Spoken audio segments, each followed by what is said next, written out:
the regularly scheduled meeting of the Los Angeles County Board of Supervisors.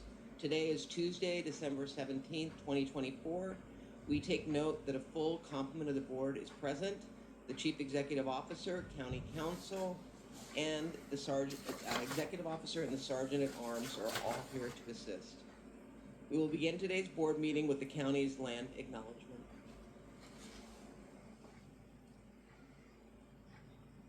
The County of Los Angeles recognizes that we occupy land originally and still inhabited and care. Good morning. Please flag, place your right hand over your heart. If you're a veteran, you may render a hand salute and join me in the Pledge of Allegiance. Ready? Begin. I pledge allegiance to the flag of the United States of America and to the republic for which it stands, one nation, under God, indivisible, with liberty and justice for all.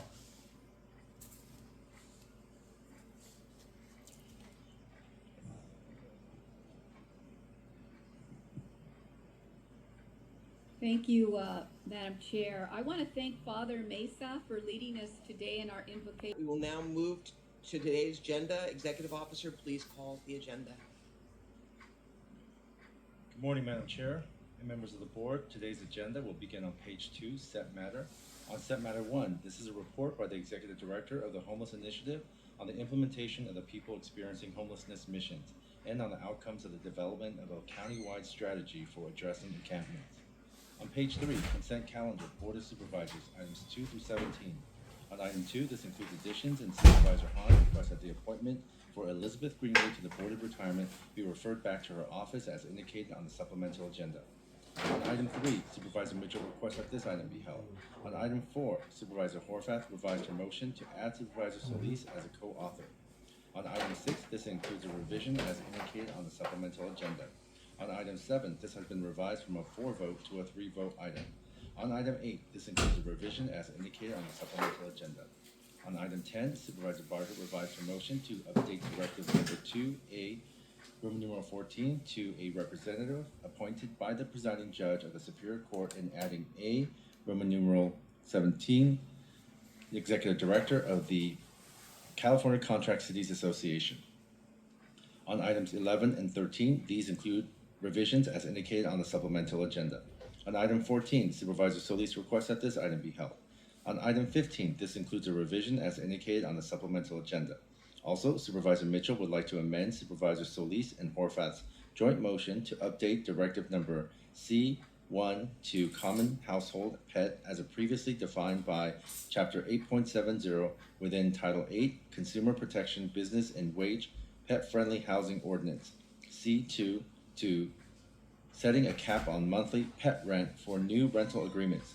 The cap should exclude if a landlord chooses to require liability insurance as in their residential rental agreements, C5, to a provision of a clearly written pet policy in at least English and Spanish in each residential rental agreement. On this item, Supervisor Barger would like to abstain from the vote. On page 17, Administrative Matters, items 18 through 73. On item 32, Supervisor Barger requests that this item be held. On item 36, Supervisor Horvath is recusing herself from the vote pursuant to Government Code Section 84308 because she received a contribution or contributions of more than $250 within the past 12 months from Molina Healthcare, who is a party participant or agent of a party or participant in the proceeding. On item 37, Supervisor Hahn is recusing herself from the vote pursuant to Government Code Section 84308 because she received a contribution or contributions of more than $250 within the past 12 months from Special Services for Groups, who is a party participant or agent of a party or participant in the proceeding. Also, Supervisor Horvath is recusing herself from the vote pursuant to Government Code Section 84308 because she received a contribution or contributions of more than $250 within the past 12 months from Jim Mangia, who is a party participant or agent of a party participant in the proceeding. On item 38, Supervisor Barger is recusing herself from the vote pursuant to Government Code Section 84308 because she received a contribution or contributions of more than $250 within the past 12 months from Tarzana Treatment Centers, Inc. and Alicia Madini, who are parties, participants, or agents of a party or participant in the proceeding. On item 48, this includes a correction as indicated on the supplemental agenda. On item 52, Supervisor Horvath is recusing herself from the vote pursuant to Government Code Section 84308 because she received a contribution or contributions of more than $250 within the past 12 months from Ricardo Lara, who is a party participant or agent of a party or participant in the proceeding. On page 50, this includes miscellaneous additions to the agenda, which were posted more than 72 hours in advance of the meeting as indicated on the supplemental agenda. On item 71A, Supervisor Barger requests that this item be held.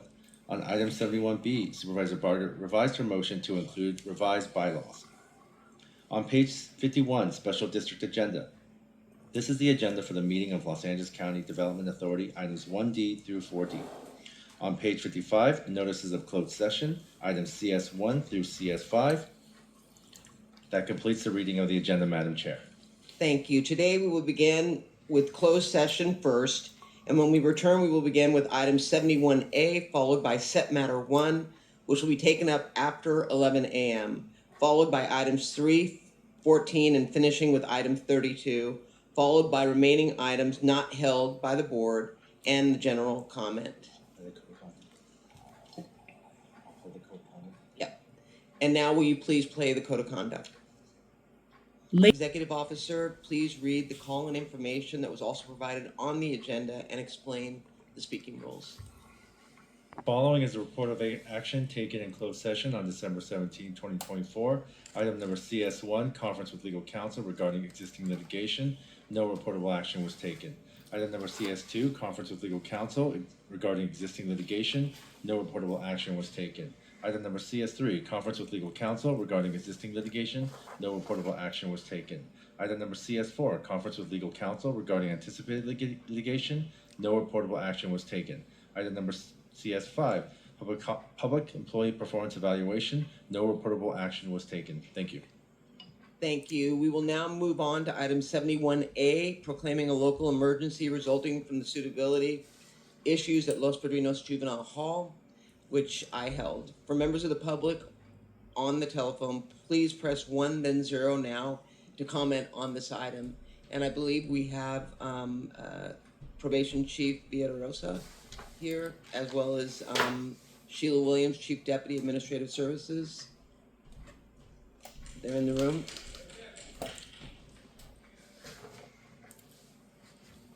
So while we're waiting for them, I just I want to thank my co-author, Supervisor Solis, for authoring this motion with me. The youth at Los Padrinos have been front and center on all of our minds.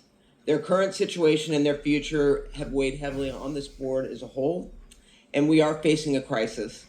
The Board of State and Community Corrections recently concluded the county's only juvenile hall is unsuitable to house those whose cases are being adjudicated by the court. I want to be clear about the origins of this emergency proclamation. This motion is a product of of working with various stakeholders, including our Chief Probation Officer and other key stakeholders to address the crisis at Los Padrinos. The Chief has already instituted many changes to address the ongoing challenges with staffing and other organizational issues. However, improving longstanding challenges takes time and progress has been slow. Unfortunately, we've run out of time. We are now between a rock and a hard place. The BSCC's unsuitability finding would effectively lead to Los Padrinos Juvenile Hall being shut down as of, well, they wanted it shut down last week. I respect the authority and mission of the BSCC. However, its approach to fixing problems that have plagued our probation department for decades takes on an all or nothing approach that does not allow for flexibility. We must take action to remedy the problems that are at the root of Los Padrinos' shortcomings. The biggest issue is and continues to be staffing. It is not a brick and mortar problem. We don't have enough staff at Los Padrinos to meet the required staff to youth ratios, which is directly impacting the quality of services being provided to our youth. We certainly have a lot of hardworking probation staff, and I want to express my deepest gratitude to the staff who have continued to show up for work. Their job is not easy. We have probation staff who show up to work every day not knowing if they'll have to be held over because someone else called in sick. The situation is not fair to them or the youth that are housed at Los Padrinos. The current population is about 242 youth. These youth come from communities across Los Angeles County. Safety and stability is the most important factor that our youth need. Stable services, stable educational systems, and stable programming are all possible if they are done in a safe facility. None of that can occur if consistent staffing continues to be lacking. It falls apart like a row of dominoes if we don't have consistent personnel at Los Padrinos. So with that, the emergency proclamation has several important components. It essentially cuts a lot of red tape and gives probation department more flexibility. It directs the county's human resources department to activate disaster service workers so more employees can work at Los Padrinos based on skills and training. It empowers the county's human resources staff to offer recruitment bonuses up to $24,000 for lateral transfers from external departments. It allows the CEO and others to take the necessary steps to expedite the procurement and contracting process for materials, equipment, and services necessary to respond rapidly to this crisis. It will make the probation department's recruitment and hiring process faster so that we can fill vacancies quickly. It also forms a task force to focus on employees who are on leave to expedite getting them back to work. All of these steps are necessary to respond to this crisis. As I've said, these are drastic measures addressing something that is taking place that is truly a necessity. We need to take action. This is an important step we're taking to support our probation department so that we can deliver on their mission to supervise and rehabilitate the youth in our care. So Supervisor Solis, do you have any comments? Yes, I do. And thank you, Madam Chair, for recognizing me and asking me to co-author today's motion declaring the longstanding suitability issues of Los Padrinos Juvenile Hall a local emergency. I very much appreciate that within the first few weeks into your term as chair, you decided to act and meet the moment on the issues that continue to plague the probation department's ability to run Los Padrinos. And during your prior tenure as chair and my tenure as chair pro tem back in 2020, I was proud to stand with you to respond to another emergency, all too familiar, COVID-19. And now as we step into these roles once more, we again find ourselves joining together to declare a local emergency to address another crisis. Ensuring the safety and well-being of the youth in our care and our county employees has been a long top priority for me and I know overall for this board and for yourself.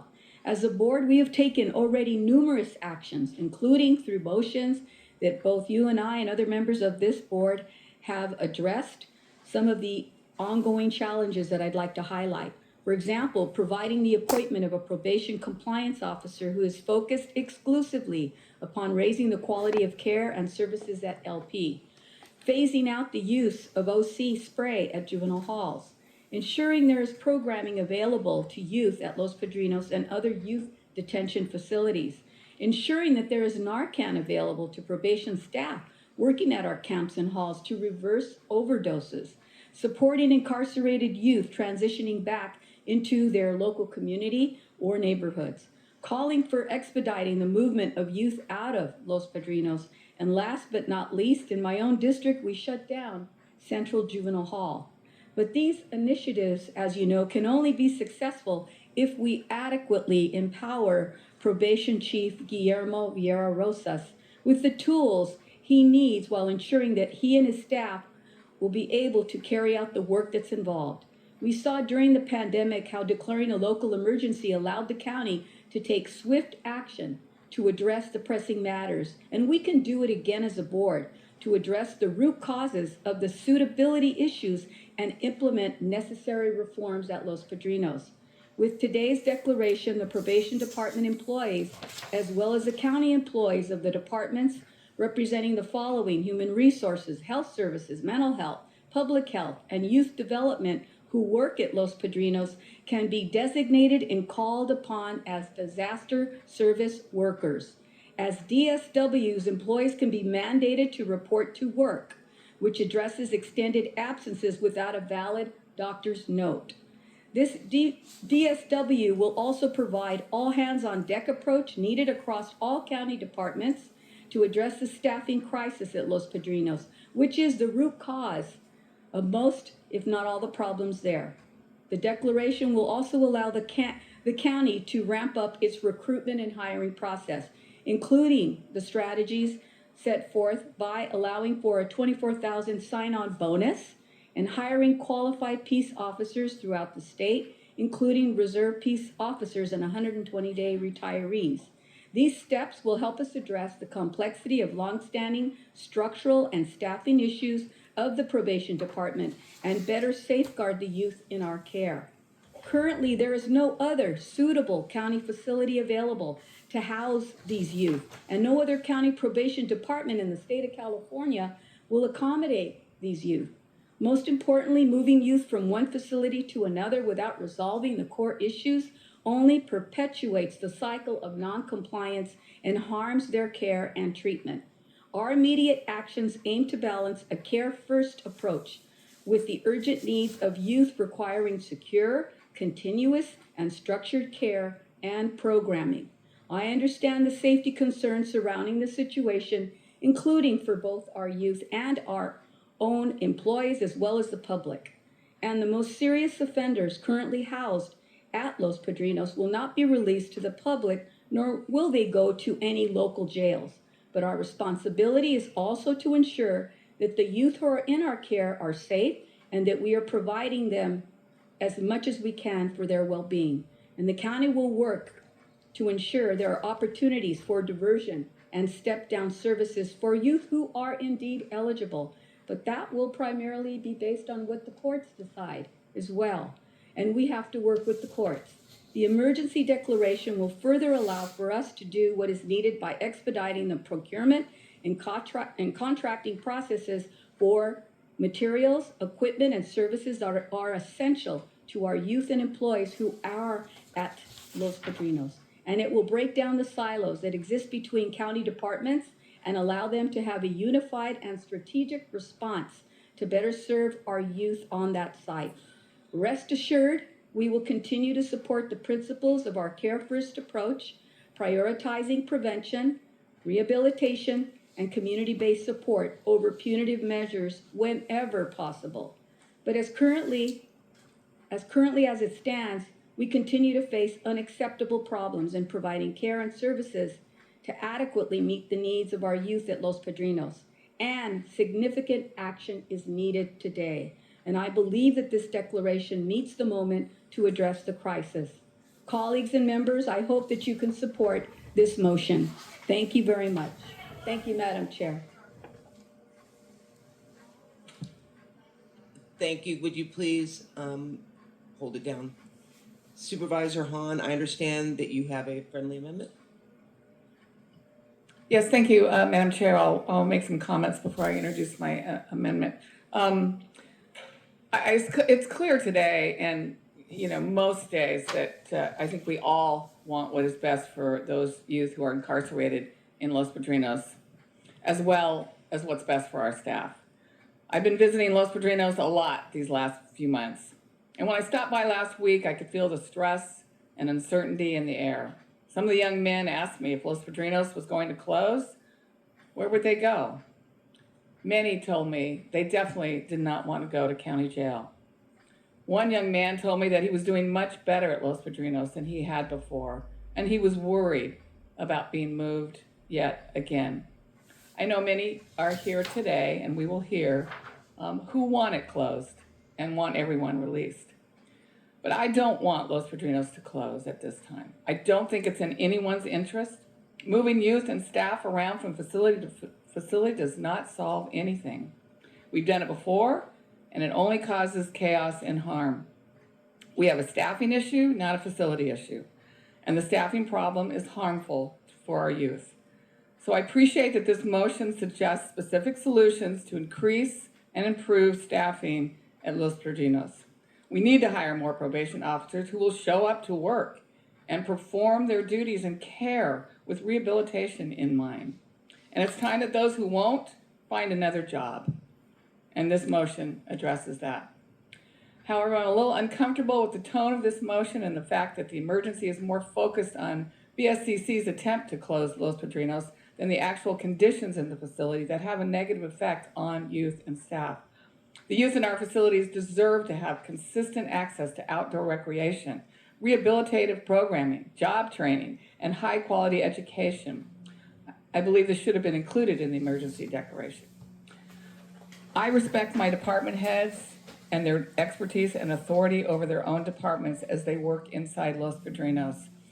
I'm unsure about what giving our chief probation officer the decision-making authority over their departments will mean, and I'm not sure how it's going to work, but I think there is a level of cooperation that I think we're all expecting to happen. But my biggest objection to this motion is the third directive, and instructs county council to prevent all youth from being released from Los Padrinos. And on the contrary, I think we need to release more youth from Los Padrinos who do not pose a threat and who do not belong there. Excuse me, instead of clapping, can you lift your arms in the air of you support? Thank you. We can't lump all the youth together and issue blanket prohibitions like this. This will be counterproductive and harm our chances of coming into compliance, and it will result in youth staying in Los Padrinos who do not need to be there. Not every young person in Los Padrinos is charged with a serious and violent crime. There are youth in detention because of things like vandalism, getting in a fight at school, buying a stolen good, shoplifting. We learned a long time ago in California that incarcerating youth for low-level crimes was not the answer. So these youth can and should be released. I know that our probation department has been working on this already. They have collaborated with law enforcement, with our DA, and the courts to identify and safely release youth to step-down facilities to their homes on terms of probation, or even to their homes on ankle monitoring. This work needs to continue, and we cannot walk away from this work. In fact, we should build on it during this crisis. It's also worth remembering that Los Padrinos is only for predisposition youth. This means that a judge will decide in court if the youth needs to be detained at one of our camps, where we do not have the same staffing problems. But while they await disposition, could they be sent home on ankle monitoring, for instance? Finally, for those who are charged with serious offenses, I want to make sure that we do everything we can to prevent them from going to LA County Jail. I think we all know how terrible Men's Central Jail is, and this board has made a commitment to actually close it down. It would be devastating if youth were transferred there. Their best chance of rehabilitation is to stay, in my opinion, in our juvenile system. So this friendly amendment, Madam Chair, is that I propose that Directive 3 be changed to read, direct County Council to pursue all legal strategies to prevent the youth with serious and violent offenses housed in Los Padrinos Juvenile Hall from being released into the public or transferred to our LA County jails, or placed in alternate housing that fails to protect the public and provide the youth with the appropriate services. This shall not hinder current efforts by the Chief Probation Officer, Public Defender, Alternate Public Defender, and Department of Youth Development to continue to evaluate youth who can be safely released into community-based step-down facilities or at home within terms of probation. If this amendment is accepted, I will vote to support this motion, because the way to improve conditions for our youth is to lower the population by releasing youth who don't need to be there and by improving staffing. And I think if this amendment is accepted, this motion will do both of those things. And we accept that amendment, and I appreciate the clarification, because the intent, and we've said it, and Supervisor Solis said it in her remarks, is to allow the courts to make that determination. We want to make sure that we provide every opportunity for placement in diversion when the courts determine it is appropriate. So I 100% appreciate the clarification and accept the amendment. Supervisor Horvath. Thank you very much. I appreciate several of the steps that our chief has taken on behalf of the county and our youth. And it can't be overstated how complicated the role of Chief Probation Officer for Los Angeles County is, especially in the current conditions. It's a position that involves working with a variety of stakeholders, logistical complexities, layers of bureaucracy, and at times competing directives. That said, none of these stated challenges make the current situation at Los Padrinos acceptable.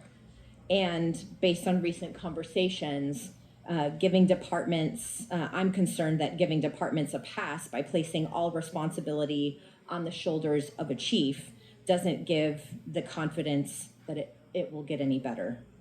The board initially adopted a Care First policy to invest in our youth, and instead, hundreds of our youth remain locked in an unsafe facility.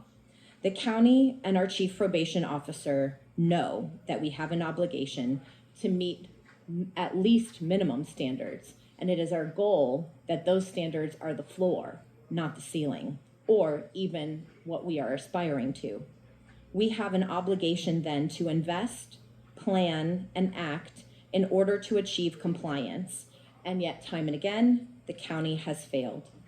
Our board took significant steps to make progress, including creating the Department of Youth Development, empowering the Chief Probation Officer to expedite hiring, assisting probation and the Department of Human Resources in recruitment and hiring efforts, and creating a probation compliance officer, just to name a few.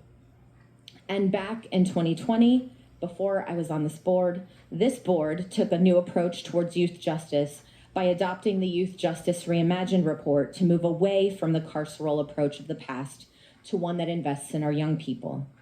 The board also directed the Chief Probation Officer to develop a global plan to guide that path forward and break down silos between county departments. It's been nearly 2 years since the initial request for a global plan, and probation simply doesn't have one. It is the responsibility of this board to demonstrate leadership in a time of crisis. If this board grants the Chief Probation Officer the allegedly additional powers reflected in this motion, and I'm not convinced that this motion actually grants new authority, but affirms authorities that the Chief Probation Officer already has, this board has an absolute obligation to ensure accountability. At a minimum, we must require that the Chief Probation Officer be on site at Los Padrinos as much as possible, at least once a week, until suitability is achieved. The Chief Probation Officer and County Council must provide weekly BSCC compliance updates, including detailed steps taken to address outstanding noncompliance in staffing, programming, or any other areas of potential noncompliance until compliance is achieved. The Chief Probation Officer, not his designee, must appear in person at Probation Oversight Commission meetings, cluster meetings, and board meetings when probation items are held, absent extraordinary circumstances. The Probation Department must provide daily population numbers for Los Padrinos and have those regularly reported to our board. Doubling down on failed tactics, which led to crisis after crisis, is not the way forward. For me, it's time for accountability, present leadership, and decisive action. Today's motion doesn't unlock new authorities that the Chief of Probation doesn't already have especially over probation staff. And we know that staffing is at the heart of this crisis. Yet we know what the results are with the status quo. Instead, I believe this motion reinforces young people being subjected to unsafe conditions, not accountability on them or on staff. Therefore, I'm not in a position to support the motion today. Thank you. I'm sorry, if you could just, there you go. Supervisor Mitchell. I certainly wish we had the power in a motion to require that staff show up for shifts that they are assigned to, that staff show up to do the job that they're going to get salaries and a pension for. I wish if we had that power in a motion, I would be the first to support it. If the Chief Probation Officer is showing up, how about everybody show up for work? And perhaps we should make sure in our MOU with the labor organization in the future, we continue to empower the Chief Probation Officer to be able to mandate that people show up for their jobs. I think that would be helpful as well. But I think past boards have unfortunately, through the negotiations, disempowered any Chief Probation Officer to really have full influence over the people within their employ. And that's tragic. And that's what puts children at risk every day. People who are not showing up to work. So it'll be great if the Chief Probation Officer shows up weekly. How about everybody else too? So let me start by saying I want to thank the coalition of organizations who put a thoughtful, I'll call it white paper together. I can't call it a letter, Lord, is 30 pages. So put a thoughtful white paper together. I appreciate you. Did receive it after hours last night, 10:30 via email. So clearly you were working on it, but it was late. And so let me walk through it because it is thoughtful and helpful, and I think realistic in many elements. Solution 1, update probation's intake override policy. Couldn't agree with you more. I think probation's detention reduction plan is progress. That was even acknowledged by the BSCC in their most recent letter. And so I agree, let's push forward on improving one element of that, which is the quality of the intake reports by probation staff. If the quality of the intake reports were better, either through training or supervision, this process could move further along more quickly. So again, I think we should push forward with embedding a DA in the intake process, because again, this is about efficiency. Young people who were going to be released relatively quickly anyway should be released faster. So again, I agree, and let's push forward and bring law enforcement along as partners in this process to avoid any unnecessary detentions. So I think these are mutually agreed upon solutions. So again, I will continue to lean in. Let's push forward. Solution 2, update on the bench warrant protocol and integrate trauma care practitioners into the courtroom. Again, I agree. Unfortunately, the board can't instruct the courts on what to do. So I would appreciate their partnership in implementing these recommended solutions in every way that the court would be willing to do so. Proposed solution 3, report data on causes of bench warrants, and solution 9, the CIO takeover of probation's data management. The arrest on first policy of the courts can be problematic, including for youth brought in on minor transgressions. For example, we have heard of cases of young people being taken into custody due to minor things like school tardiness. And while this could be an outlier, we need bench warrant data to know what portion of them are essentially for minor violations. So I agree it's important, and probation can do a much better job in enhancing the transparency of its data. Sharing data is basic responsibility of government. And I agree and believe that probation needs to do better with ensuring outcomes and general accountability. So I would be open to exploring the idea of having the chief information officer take over probation's data responsibility. And I'm open to suggestions about how we make this better. And so I think let's continue that conversation. Proposed solution number 6, include community care teams in detention decision-making processes. I continue to support Youth Justice Reimagined and the building up of DYD and the utilization of community partners in these systems. Some of these are longer-term solutions that are related to the full implementation of our Youth Justice Reimagined policy, and some of these recommendations do have legal implications. Part of these solutions require legislative change and analysis, and so I hope the advocacy community would look at those proposed legislative changes and we can partner in those areas. Proposed solution number 7, strengthen structured release, and 10, move programming contracts and funding to DYD. These are solutions that my office has led on for almost 2 years now through motions and convenings with county departments, monthly convenings we do with county departments. And several months ago, my staff personally spoke with department heads to ask them to engage their staff in the recommendation of young people for the structured release process. Again, as for moving this forward, we've got to make sure that the state legislature has got to opine so we can truly empower DYD to the fullest that the county envisions it to be. So again, we will continue that work, and we've got to continue to look at state law change. Solution 10, move programming contracts and funding to DYD. Again, much of the same with regard to needing state law change. Solution 11, revise the 241.1 protocol to limit probation as the youth placing agency. Something we have talked to this constitution of the board Past board, again, we need additional stakeholders at the table, including DCFS, to really figure out how we solve for this crisis. I support the concept. As a county, we can and must do better, and we should work in collaboration to get there. So that's an initial thumbnail sketch of the document. I wanted to acknowledge receipt of it. Thank you for the time and effort you put into developing it, and hope that we can continue to work collaboratively in areas where we can move faster, in areas that will need state legislation to make some change, to bring some of these things to fruition sooner rather than later. With regard to the motion at hand, Madam Chair, I just wanted to say, in reading the multiple page preamble, I know a preamble is just a preamble, but I think words matter. And in the preamble, when we continue to fall back on antiquated language with regard to how we describe the young people in our care, I would hope that we would be more disciplined and consistent and not use that language. Young people and their value shouldn't be defined by the worst day of their life or the mistake that they have made. I, just this past Saturday, as a part of my monthly racial justice learning exchange, had a full summit at the Seed School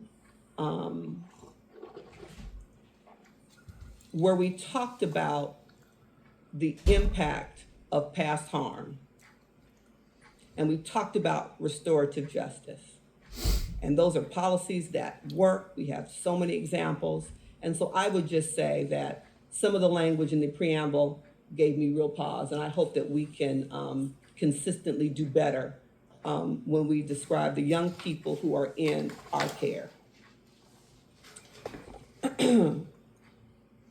I hear and agree with most of what my colleagues have said.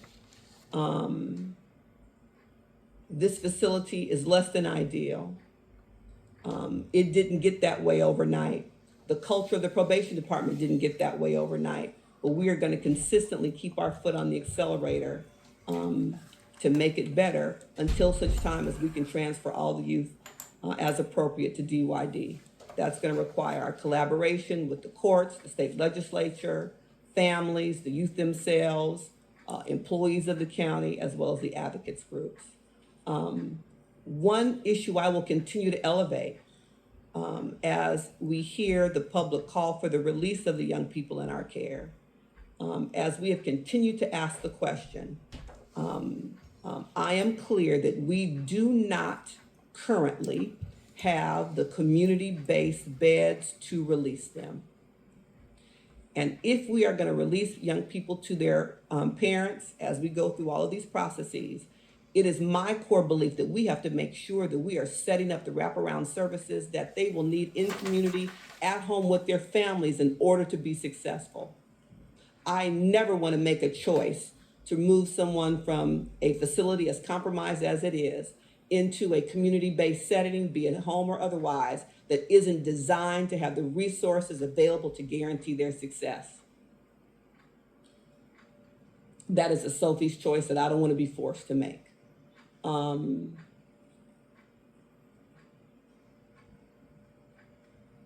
We must continue to do all that we can to reduce the amount of time young people stay. 16 ratio, a 1-to-10 ratio, and then we have an additional PREA ratio of 1-to-8. And they found that during the inspection period, a few of the shifts didn't meet one of those ratios. In terms of the challenges the county has had to get sufficient staff consistently to work there, that has been ongoing for years. And the BSEC acknowledged in its own report that it's improved significantly. And as a matter of fact, on this last one, they could only cite a few shifts in which that ratio wasn't met. Now, we differ with respect to the facts. And as a matter of fact, it's my position that we in fact didn't meet those staffing ratios. But just to give you an idea, we're talking about numbers at the margins and not really at the core of being able to run a facility and meet any of those. Thank you. And I just will say, I mean, I know that we've got a lot of advocates, and I do also echo on what was sent to us last night. This is constructive and something that I know, Supervisor Mitchell, you outlined what is in the midst of being played. But this board has pushed DYD and asked for legislation at the Sacramento level so that we can begin to move in a direction of moving services over to DYD, which I believe in many cases is better equipped. So I would ask you all to help us advocate up in Sacramento to get that legislation, find someone who's willing to move that legislation, because that is an important piece of this puzzle moving forward. Something this board is committed to. We have the Department of Youth Development. We're building the diversion. We're building in the community, but clearly we need to do more with DYD in both our camps and our halls. So I would just make that plea to you all moving forward as this board again this year looks for an author for the legislation to move that forward. So with that, Supervisor Solis. Thank you. Yes, I just had a couple of questions for our chief. Could you tell us how many employees are currently employed there at Los Padrinos?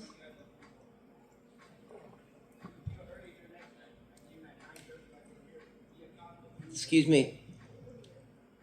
Go ahead, Supervisor Solis. Yes, I wanted to ask the chief how many employees are supposed to be assigned to Los Padrinos. What is that number? If you have not already done so, please press 1 then 0 now to be placed in the speaking queue. Moderator, may we have the first remote speaker, please? Our first participant is Tania Bones. Please make sure your line is open. If you are muted, please unmute and speak directly into your phone. You may begin. Yes, my name is Tania Bones, and I'm against this motion. I'm very concerned about the youth that are at the with the probation department, and I'm concerned that this might just be a bit of a power grab. And I echo the sentiments of Supervisor Lindsay Horvath. I believe that the chief already has a lot of the powers that he's seeking through this emergency order, and on that basis, I urge a vote abstaining or denying this motion. Thank you. Thank you. Next speaker, please. Judy Lopez, your line is open. You may begin.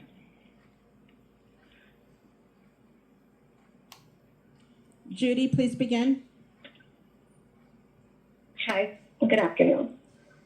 As a mother who had a history of addiction, I would like to say that substance abuse is more than just a physical dependency, and that it's about coping with history of abuse. And as a mother who had issues with addiction, I would like to say that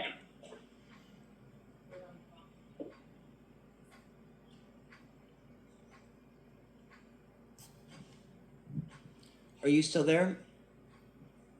Sorry, I would like to reserve my public comment. I am on the wrong, I'm speaking on the wrong agenda item. Good afternoon. My name is Daran Hayakawa, Chief of Police for the Southgate Police Department and current President of the Los Angeles County Police Chiefs Association, which represents the safety and interests of the 45 municipal law enforcement agencies in Los Angeles County. I'm with Chief Manny Sid of the Glendale Police Department, who is the incoming president for the LA County Police Chiefs Association. We're here to declare our support for this emergency proclamation that, if not passed, would potentially become a public safety crisis in half the cities of Los Angeles County. The volatile nature of some of the crimes that juveniles are accused of committing should be a concern for everyone in this room. The mere thought of their release from Los Padrinos Juvenile Hall could create irreparable harm if they reoffend. We do believe that there is a meaningful roadmap to resolving many of these issues in the probation department, but they require time and patience. We strongly encourage county leadership and the probation department to explore available options to work beyond the challenges with BCSS. We're here to be good justice partners and open up the conversation when you need us. Thank you. Next speaker, please. Can we have the next speaker, please? Moderator? Byron Jose, your line is open. You may begin.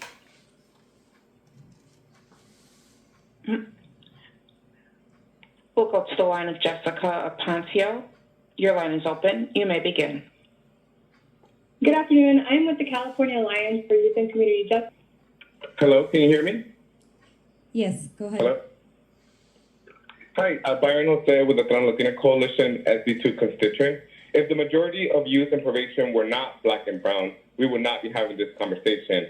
A no vote on 71A will be a first step towards accountability. We are beyond at the time for emergency proclamations, motions that seek to continue business as usual. Guillermo Villarrosa continues leading a failed department, a now illegally operated facility. You can see the failed leadership through all the paid county employees that are here present at this meeting. Why aren't these probation staff at work? They are your staff. They need to be listening to you. You, the board members, are accountable to your constituents who voted for you. Who is leading your board care for his vision? Do not kowtow to the false public safety narrative. Los Padrinos and the county carceral system are the real threat to our communities. Shut it down. Thank you. Your line is open. You may begin. Please begin. Can you hear us? Next caller. Moderator, can we have the next caller, please? Lena Mallet, your line is open. You may begin. I already gave comment. Thank you. Next speaker, Nadine please. Davila, your line is open. You may begin. Holly Mitchell, I'm disgusted by your comment. 8/9/98 was my worst day. To say criminals shouldn't be judged by their worst day is re-victimizing and traumatizing to those of us who've been susceptible to their violent actions. My only brother was murdered. He doesn't get to see his family. He doesn't get to call home or have ARC or any juvenile advocate speak on his behalf. Truth is that these minor kids are violent, and this is why probation officers are not at work. These officers are being attacked and hurt. Sending more civilians into the facilities with false pretenses will further threaten the safety of the community and the officers who are supervising them. Thank you. Next caller, please. Line is open. You may begin. Thank you. Probation, as all of the criminal justice system, has been criminally underfunded for decades, being a criminal organization, having you and your predecessors as the godfathers of the five families. Establishing control and safety is a first order of business in any facility for the benefit of staff and incarcerated. Here, and outside authorities with unrestricted power to implement are needed to come in for rapid intervention and correction. Thank you. Supervisor Mitchell. Thank you very much, Madam Chair. I just wanted to ask a couple of questions. I think of not only probation, but probably mental health and DYD also, if they're available. Because as we continue to hear for the public call for closing Los Padrinos and moving our youth out, I'd like to know how many community-based step-down facilities or beds are currently available, and by what district if possible.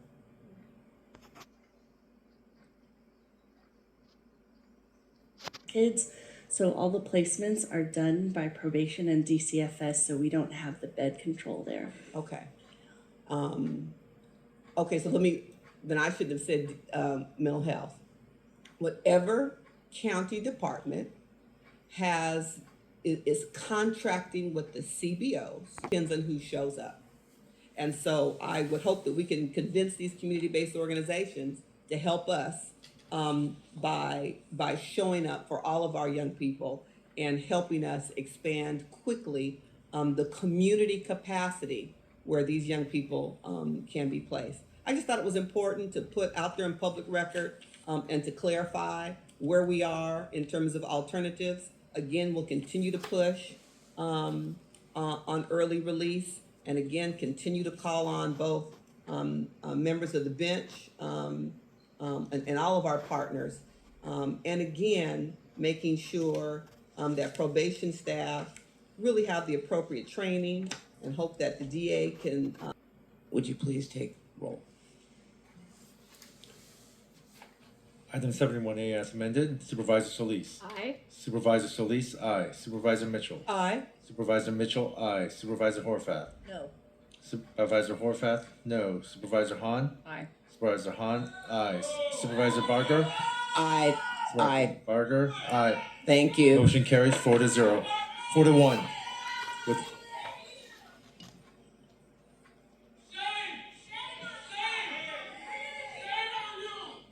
This is a warning. If you're not going to be.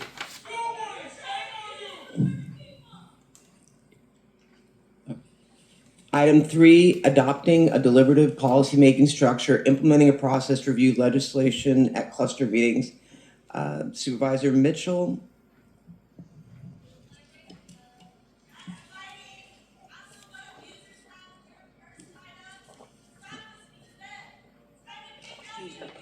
Excuse me. Would you please escort them out of the room? It's your final warning. You're being disruptive to the We'll meeting. take- You need to leave the chambers. Thank you. I would ask that you please.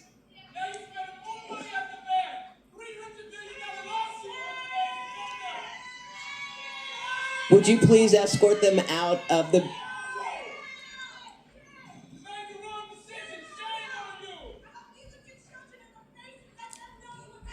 Thank you. Thank you.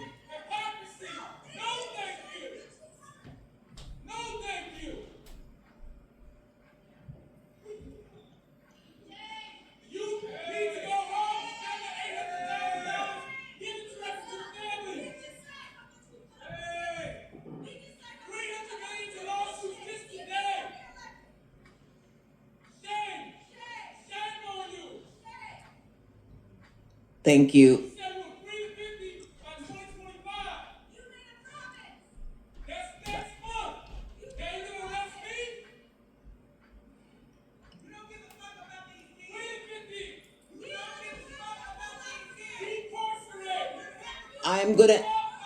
We're either gonna take a break or.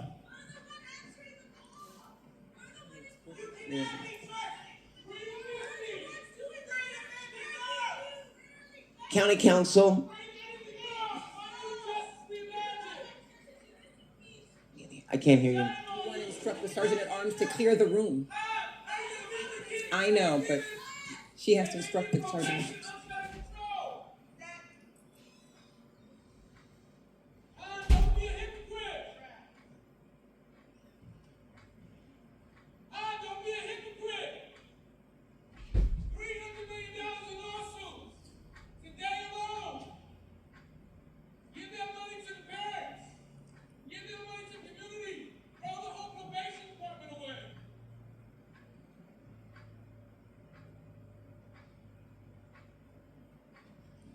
Item number 3, Madam Chair, I'd like to thank Supervisor Hahn for your partnership on this. And I'd like to thank the Executive Office for your thorough analysis and your report.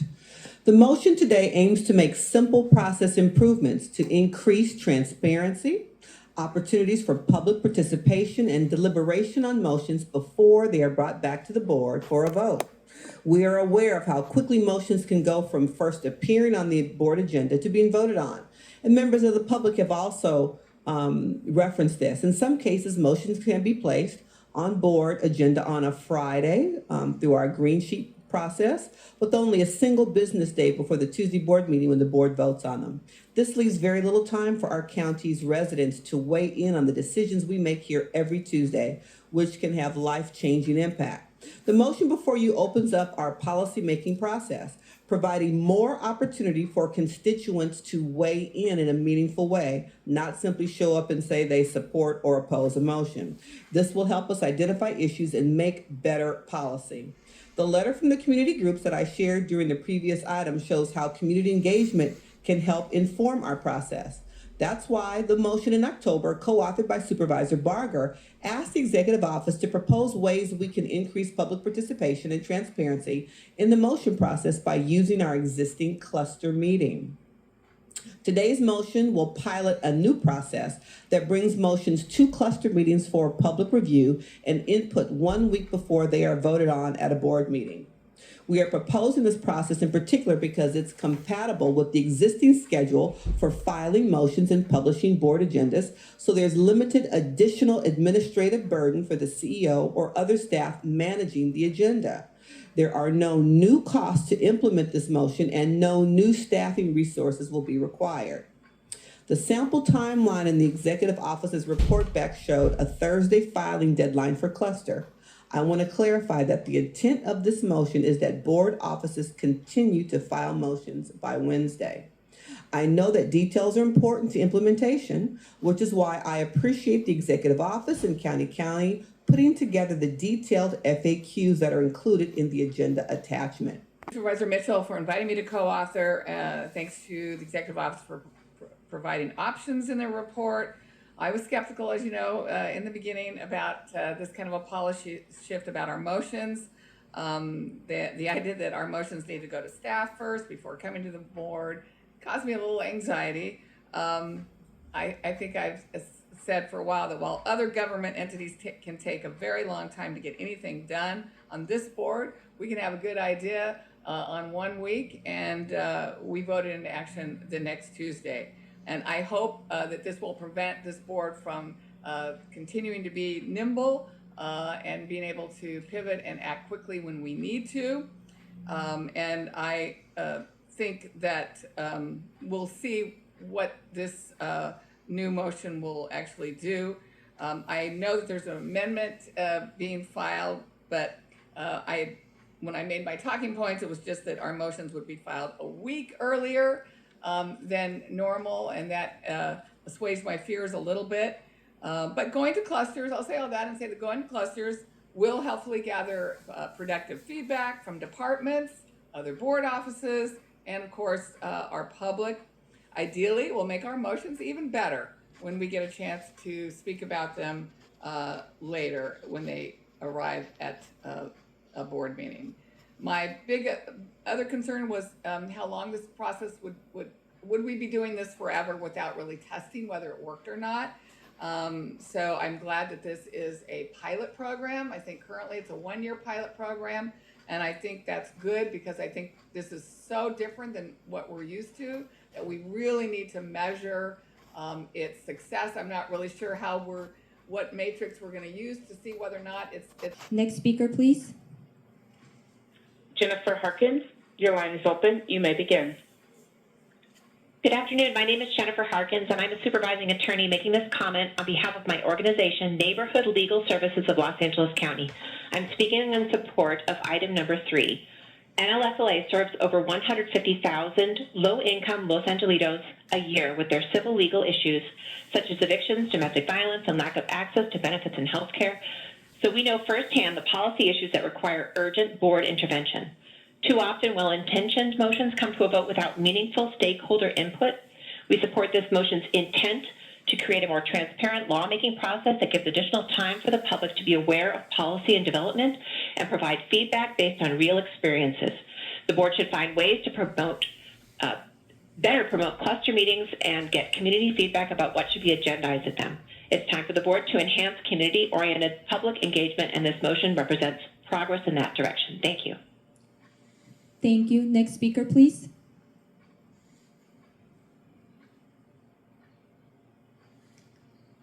Moderator. Roxanne Tyan, your line is open. You may begin. Scott Corkin, your line is open. You may begin. Roy Humphreys, your line is open. You may begin.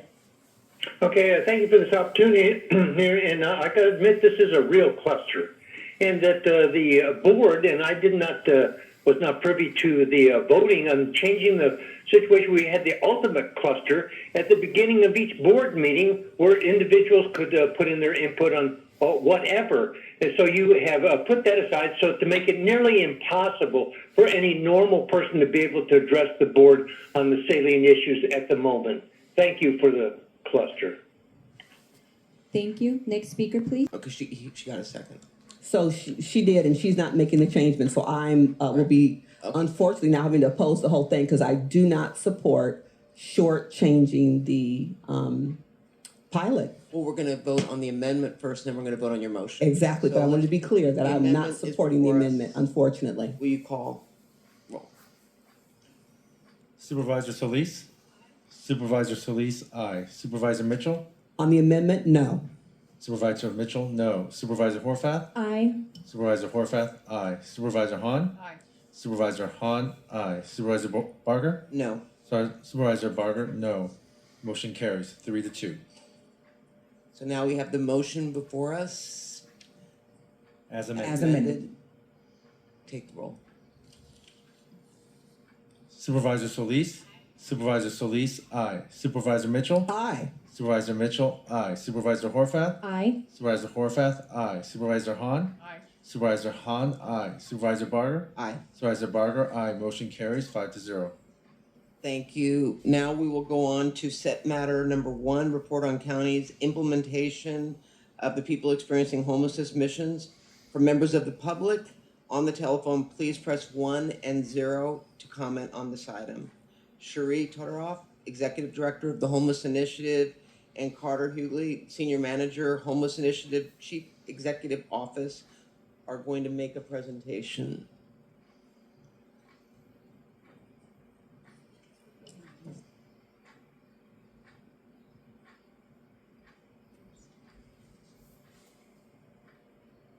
Good afternoon, supervisors. I'm Cherie Todoroff, the Executive Director of the Homeless Initiative. We are here to do our regular update on the emergency declaration. We can go to the next slide. Today, we are going to focus on mission number 1 under the emergency declaration, so encampment resolution. And as we go to the next slide, we will see that our updates will be on Inside Safe and Pathway Home, expanded and expedited cleanups, grants pass update, and our ECRC update. We will also, at the end, also be talking about the work underway related to funding recommendations for fiscal year 25-26. With that, I will hand it off to our Director of Municipal Relations, and I am like having a day. I got it from you. Hi, everyone. My name is Carter Hughley. I oversee the municipal relations work and camera resolution work for the Homeless Initiative. I'm pleased to provide you an update on the things that Cherie has just described. If you go to the next slide, please. As directed by this board when declaring a homeless emergency, the Homeless Initiative continues to provide on-site coordination and support for over 70 Inside Safe operations, including coordination of DMH support for people with severe impairment. Some of these operations have been joint operations between both the city and the county, where both jurisdictions are using safety, sanitation, and human services support to bring people into the Inside Safe program or Pathway Home programs from locations that straddle jurisdictional boundaries. To support all of these operations and the over 3,500 people that they have impacted, the Homeless Initiative has coordinated over 40 comprehensive service connection events, including the launch of regional service connection events, a model which we've now piloted in SD2 and hope to bring to SD3 very soon. My thanks to Royce Ortega and Kende Walker, who've led our partnership with the City of LA Mayor's Office on these encampment resolution efforts. Next slide, please. Kim Barnett and our entire encampment resolution team have now conducted 28 Pathway Home operations, including RV-focused operations in every supervisory district in LA County, and we continue to plan more operations for the remainder of the fiscal year, with a particular focus on ensuring we are standing up the interim housing resources to support the timely expenditure of our state encampment resolution funding grant. To date, the program has 750 rooms under agreement across 17 sites, and we are in active negotiations for another 423 rooms across 6 more sites. As you can see, we're beginning to prioritize refill operations and working with our local jurisdiction partners to ensure rooms in their jurisdictions are benefiting those unsheltered in their communities as much as possible. We've also developed a partnership with the Department of Mental Health to ensure those with severe impairment in these communities are included in the development of by name lists so that we can get them one step closer to an appropriate level of care. Since we last briefed this board on Pathway Home, we have now conducted operations in unincorporated West Athens in SD2, the city of El Monte in SD1, the city of Lancaster in SD5, unincorporated Florence Firestone in SD2 and SD4, the city of Santa Monica in SD3, and the city of Los Angeles in SD2. We have also officially launched the expansion of the program using state in-camera resolution grant funding, which focuses on several encampments along the 105 corridor. And we've launched the first of several planned innovations in the Pathway Home model, which is an inclusion of a small services-rich parking site for individuals who are surviving in RVs that they own and are operational in the SD2 community. This model is testing whether we can help them keep this valuable asset while they transition to permanent housing. Next slide, please. As I mentioned, all of this work has so far resulted in 28 operations with more than 1,000 people placed in interim housing, 624 RVs removed, and 152 permanent housing placements. 64% of all program exits are to permanent housing. We obviously want to see that permanent housing placement number grow, which is why we have included master leasing funding in our ERF3 application, and why we've launched a technical assistance program to help our providers increase the quality of housing-focused case management services across our portfolio. Thanks to the incredible work of our municipal relations team, this work has strengthened our partnership with 14 cities and 10 unincorporated areas. Next slide, please. So as I've described, Pathway Home and Inside Safe are resource-intensive and therefore scarce relative to the demand for in-camera resolution and cleanup operations. Therefore, the Homeless Initiative also has responded to this board's urgent request in October 2023 to expand and expedite those cleanup operations so we can shorten the 8-month wait time for communities who are desperate for help with encampment-related health and safety issues. The new expanded and expedited protocols were launched on August 20th of 2024. 1 out of 3 full-time cleanup teams have been hired, and our goal is to hire the remaining teams by early 2025. Once all the teams are hired, our goal is to have cleanups completed within 30 days or less from the request. Since the launch, a total of 182 cleanups have been conducted in unincorporated LA County, and you can see the district-by-district breakdown on your screen. Next slide, please.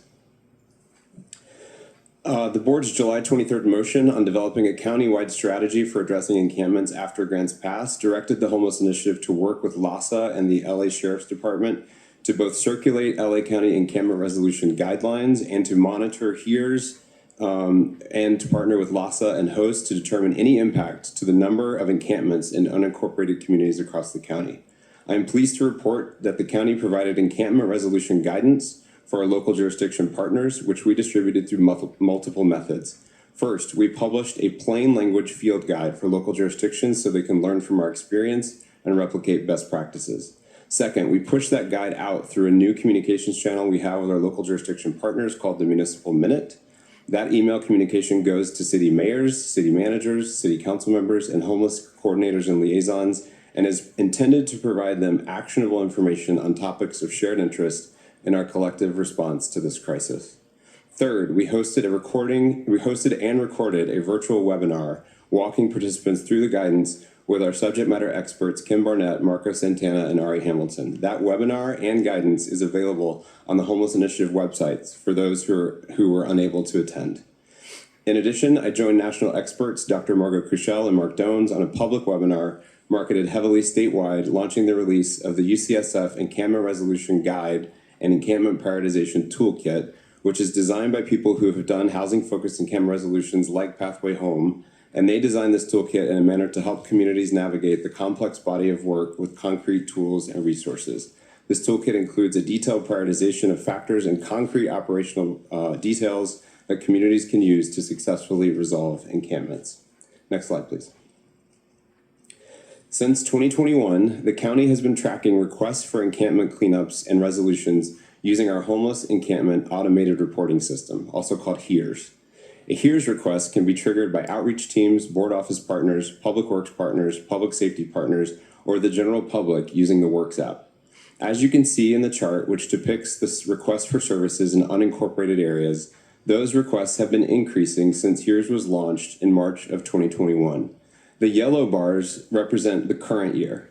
The blue bars represent all prior years. We average about 48 requests per month, and though October 2024 marked the largest number of requests on record, there is no clear indication that there is a direct correlation with the grant's past decision in late June of 2024. In fact, 3 of the 5 months since the grant's past ruling, the number of cleanup requests in unincorporated areas has been lower than the number of requests we received in unincorporated areas prior to the ruling. In fact, in the month of November 2024, it marked one of the lowest service request months that we've had all year. We will continue examining the data to determine whether we see evidence that encampments are shifting into unincorporated areas from their surrounding cities. And though we are not observing a macro level trend and a macro impact, our partners at the Sheriff's Department do report pockets of increases in unincorporated areas next to jurisdictions with overnight parking restrictions on recreational vehicles and with increased encampment resolutions. Next slide, please. Finally, it is my pleasure to provide an update on the incredible work that my colleagues in county departments have done to quickly establish the Emergency Centralized Response Center, also called the ECRC, which this board directed us to launch immediately in order to serve as the central coordinating entity to oversee and direct daily operations for unsheltered individuals across LA County. To respond to the motion, we immediately engaged our partners across key county departments, LASA, and local jurisdictions, including the City of Los Angeles, and we established an interdisciplinary design team and 5 working groups. The design team and working groups met weekly to focus on dispatch and outreach coordination, access to interim housing and services, data and technology, communications, and crisis management. Using the language of the board motion combined with their implementation expertise, the design team quickly solidified a scope and management objectives so that the working groups had clear marching orders for the design and build phase of the ECRC's development. We quickly secured a physical space and began developing the technical infrastructure to support a call center and in-person operations to collaborate on all things related to unsheltered homelessness. The teams are already working in the ECRC space. The team is already responding to emails and is setting up the call-in center capacity as we speak. We are working with all partners to identify the staffing and resource needs with hiring currently underway. We worked with all partners to validate their minimum technical requirements to be able to plug into the ECRC and access their systems. We began developing communications materials and conducting outreach and resource mapping so we could be clear about which teams were assigned to which areas across the county. And we began identifying crisis management roles and responsibilities in partnership with the Office of Emergency Management and LASA. Tomorrow, we are hosting a webinar for our local jurisdiction and government agency partners to update and inform them about the ECRC, and we look forward to continuing to design and refine the ECRC based on what we learn. That concludes my presentation. Thank you, Carter. As we go to the next slide, I'm going to finish up by talking a bit about the fiscal year 2025-26 funding recommendations for the Homeless Initiative. These are well underway. We have met with our partners to receive their funding requests. We have met with county departments and agencies to go over those. We have had over 22 listening sessions with our partners, with a number of different subpopulations and groups, trying to provide every opportunity possible for that public engagement to this process. And we will, in January, be releasing the initial draft funding recommendations for a period of public comment and review. We will incorporate that feedback and work our way into final recommendations. I just want to spend a minute talking about the budget. We are looking at a decrease in projected revenue in fiscal year 25-26 compared to 24-25. There are several reasons for that. One of them is that the revenue projections in terms of the tax collection for 25-26 is a bit less than for 24-25. That's just an economic issue and a consumer spending issue. And we are transitioning from Measure H revenue collection to Measure A revenue collection, but the analysis is indicating that the amount of funding that will be available for the types of services that have been funded under the Homeless Initiative through Measure A will be a bit less because of that decrease in tax collection. Overall, there will be increased funding because Measure A is funding other categories. So there will be dollars that go to La Casa, that go to LACDA, that go to other areas. So the Measure A will bring an increase, but the amount available for services that have typically been funded through the Homeless Initiative will decrease a bit. In addition, part of our revenue considers prior fiscal year underspend. That is basically doing a calculation looking at trends in prior fiscal years to estimate the amount of underspend to apply it to the upcoming fiscal year so that we can maintain and enhance operations. I want to talk just a minute about the last row here, the Homeless Housing and Assistance Program. This is state funding, so state HAP funding. Last fiscal year, as we were doing our planning for 24-25, we had received our award from the state for HAP 5. We had gone through much of the funding recommendation process. We had made initial funding recommendations, and we found out later in the game that the state was going to allocate HAP 5 in 2 tranches. Tranche 1, which we would get in 24-25, and Tranche 2, which we would get in 25-26. Because of that change in the way that HAP was allocated, and because we were late in our planning cycle, we did not want to go into curtailment mode that quickly without having enough time to thoughtfully plan. So we did use last fiscal year $30 million in committed obligated fund balance to help make up that shortfall in HAP last fiscal year. And so as we go into 25-26, we're looking to right size that to be more in aligned with the actual projected revenue that we'll be receiving in 25-26. So that is contributing to the decrease. So the key takeaways here are declining revenue, a decrease in HAP funding year over year, and the allocation of the fund balance, and basically driving us to right size our budget at this point. I do want to add there's an important footnote here, which is that the revenue projection for fiscal year 25-26 is $35 million less than in 24-25. That is that total number at the bottom of that table. The curtailment estimate for 25-26 that we are looking at is actually closer to $62 million. So the need to reduce about $62 million of current services that were funded in the Homeless Initiative budget this year. That is because we need to grow certain services, and so not everything else is staying level. So for example, we need to increase funding for supportive services and permanent supportive housing. So that means the need for us to take actual curtailments is greater than just the difference between the revenue totals. Next slide, please. I want to talk a little bit about how we're going about making these funding recommendations and what we're looking at as we're analyzing what the options are. Specifically, the structural deficit and the increasing cost of services has put us in the position of really making difficult recommendations with the purpose of maximizing the effectiveness of available funding and ensuring that in LA County and our partners, we do not lose the momentum that we have gained in bringing people off of the streets and into housing. So we have applied this criteria here on this slide to prioritize our commitments and what we'll be bringing forward to recommend for funding. And key considerations here are foundational services. So we began by protecting our foundational programs, which refer to our most critical programming and services. Generally, these programs directly support the immediate need for housing, so both interim and permanent housing, as well as outreach to people experiencing homelessness. And these are essential to maintaining our urgent response to this crisis. We also had to figure in our legal settlements and agreements and obligations. Per the LA Alliance settlement and the City-County MOU, the county must maintain outreach efforts and scale up supportive services to keep pace with new permanent supportive housing coming online. In addition, we looked at historical underspend. So we sought to right-size some program areas where we'd made investments, but they had underspent year after year. So we wanted to reduce the spending to those more aligned with actual expenditures so that we would be able to use those dollars to maintain as much of the other parts of the system as possible. We looked at efficiencies and outcomes and where we could consolidate and create efficiencies and still provide comparable service. We definitely wanted to continue to bring in our state and federal dollars. So whenever there was a match requirement, we prioritized that for funding. We did consider all of that community and stakeholder input from those 22 listening sessions.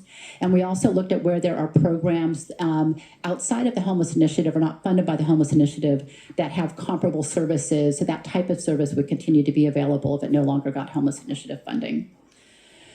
As we go to the next slide, we're going to update you on what will happen next. This month, we have been briefing board offices on the fiscal situation and the criteria we're using to make the funding recommendations. We have met with county departments that may be impacted and LASA and have walked them through the steps. Next month, we will actually release the funding recommendations and provide, we'll have a public webinar with a Q&A session, and we'll have 2 weeks of public comment. So we'll have plenty of opportunity to get input into those funding recommendations. We will incorporate that input with the goal of bringing a draft board letter for the One, if you have not already done so, please press 1 then 0 now to be placed in the speaking queue. Moderator, may we have the first remote caller, please? Roy Humphreys, your line is open. You may begin. Okay, thank you. I know they're multifaceted situation as far as unhoused, whatever term you want to use, but also, and you failed to address it, and it's not the forum, perhaps, that the transient encampments that I've discussed with you multiple occasions, and also the Crossroads village for the permanent thing, which is like a $1 billion plus operation there. But just can you think of the possibility of the flow of money if you should connect a Mar-a-Lago with President Trump and say, hey, we'll assist you in all of those illegal entrants into this country that are in the state of California, Los Angeles County, that came here during the Biden administration. Can you imagine the possibilities as far as cash flow? So do you want to cut off your nose to spite your face? And I want to thank Supervisor Barger for standing up on Thank you. this Your time has particular expired. issue. Next speaker, please. I got 14 seconds. Madam Chair,